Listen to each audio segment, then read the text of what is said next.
I will never reach that potential. That's what the system was meant to do to me. It was like being in the matrix. You are just the embryo. You're the battery. And you can never be more. But that system is no longer. So now what? And it is a bit like this climb, you know? It's a walk in the path, but it's really hard. Because now, for all of us, we've got to find how do we dismantle the system, the effects of it, the legacy of this thing. How do we remove it? And is it about reversing? A lot of us are talking about reversing this thing. Let's just take the cake. Let's just take all the money, the GDP, and share it more equally with the blacks. Is that really the answer? We look at China. In our lives alone, China has taken 300 million people from poverty into the middle class. And they did it with only one word: trade. They produce 12% of the world's goods. 12%. If I said to you, I'll give you 12% of something, what would you say? Let's say, get out of here. 12%. Like 12% of the world's good has enabled them to become this powerhouse. Just 12%. It's so incredible. But they were focused on it because they realized that that was their oppression. You see, about 50 years ago, China had no credit. China couldn't buy anything from the world. So the money that China had, it kind of just like built infrastructure. But because they were so bad at managing anything, all the guys who ran the factories ran them into the ground. They were not making any money. So the government said, it's too costly for us to remove these people from the factory and put someone else in. We'll just leave them. And all those guys in the factories then, after a while, started producing more things. And because there were so many factories around, they started competing against each other. Then they started saying, you know what, to hell with you guys. I'm not going to make things for the Chinese alone. I'm going to go make them for those guys, the Europeans. And that's how the Made in China thing started. And when they started, like Made in China was a piece of crap. It was Hong Kong. It was rubbish. Now they make iPhones. Trade. Another country right next door to China, like South Korea. Not right next door, like under next door. South Korea. They were so focused on trade. They had so many incentives given to people that were exporting that it was cheaper to take your ship, go to the international line, where you're now out of the border, dump everything, come back, claim your incentive, build some more stuff, and go back and dump it in the ocean. That's how much money they were giving to people so they could sell stuff to the rest of the world. The deputy president of the country, every day at 3 o'clock, would call the top producers, the 5 top companies, and ask them, how much have you exported today? Can you imagine Khalima calling you and saying, guys, how much have you exported today? Every day, not like, guys, once a week, like a weekly update. Can you imagine Khalima calling like BHP and saying, oh, damn, I didn't realize this is like, there's a... When it hit me when I was walking around and I said, you know what, the fruits of our economic liberation, like, this is the cradle of it.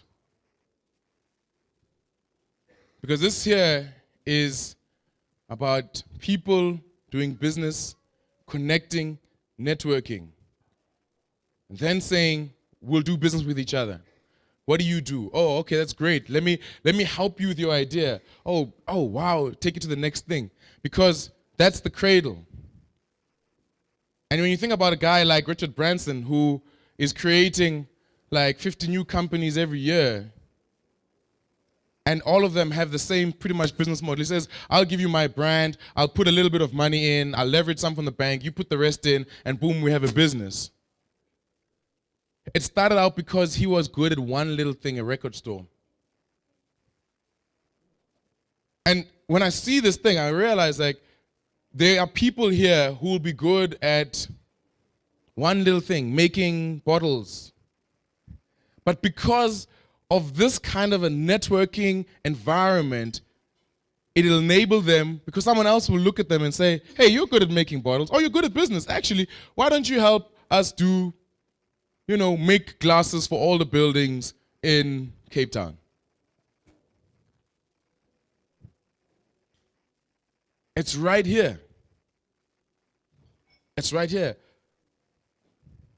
But just as the system was being methodically constructed, we have to almost methodically construct a different alternative. One where we are inclusive in our way of doing business. One where we are purposefully keeping the money amongst us. One we are taking advantage of the things that we have. One of the things a lot of you people have now is that you're black. In an environment where it's an advantage, if you go to the DTI has got incentives. They are throwing crazy money at people.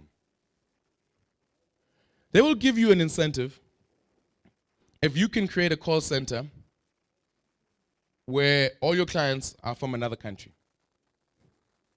They will practically pay for all the agents. They'll give you an incentive, if you're black, of R1 million to do all your marketing material. Up to R1 million. I don't know what kind of marketing material this is.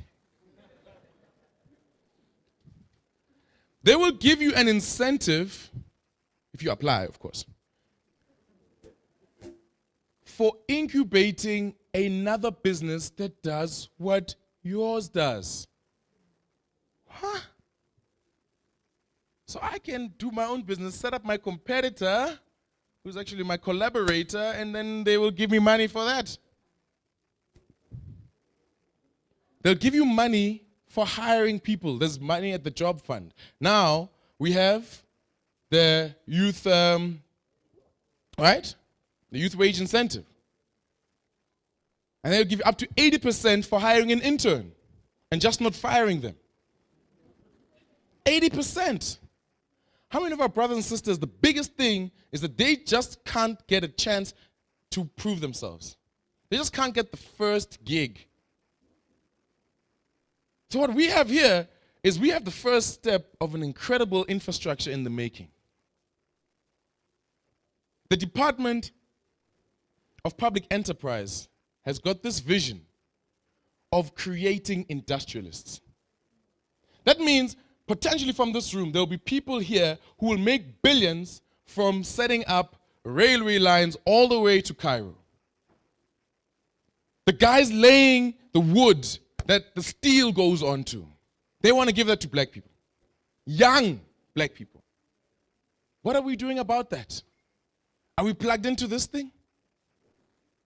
You see, what's happening now is the government is acting like the porters. They're supporting us. And we've got to get to a point where,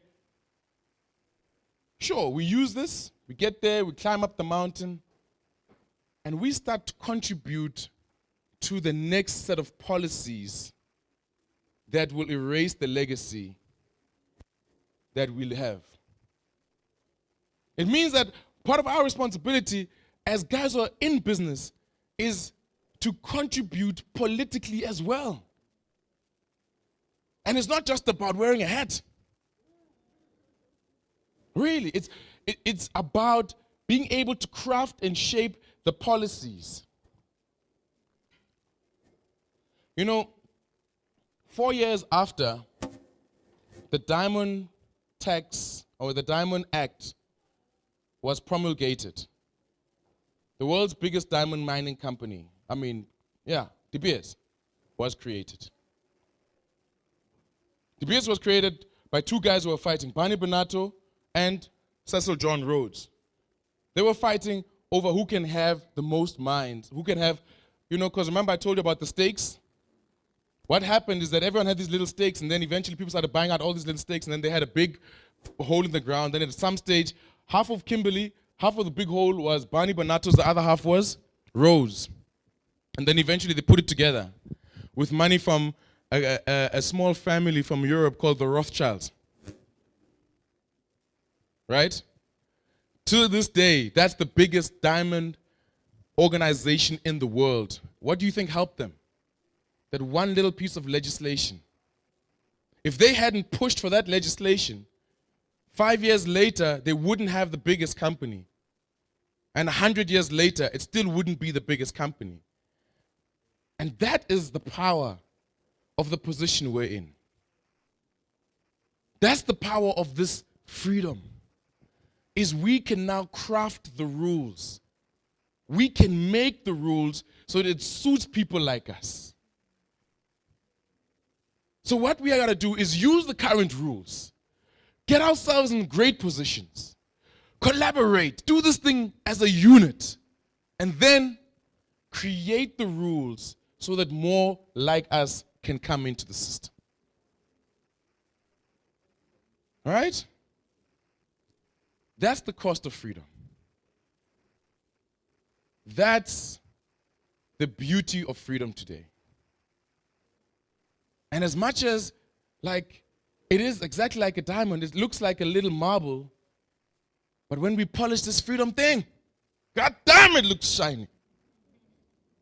It's something that we can take home and give to the wife. This freedom thing, I mean, we take it for granted. I take it for granted myself. But it's so precious, particularly from where we've come. Now, if I'm a white South African, I'm thinking, oh my God, this is just not for me. No. Some of the biggest, in fact, the biggest group of beneficiaries since 94 has been white society. It'll only get bigger. And here's what we've got to do with our white brothers and sisters. Go into Africa with them. All the things that we have here, little parkade, running machines, you go into these African countries, they want a parking meter. I don't know why. They want it. Let's go pick up a white, go do a parking meter. Let's go and explore. Let's be entrepreneurial, because that's what we are. Let's enjoy our freedom. Happy Freedom Day, guys.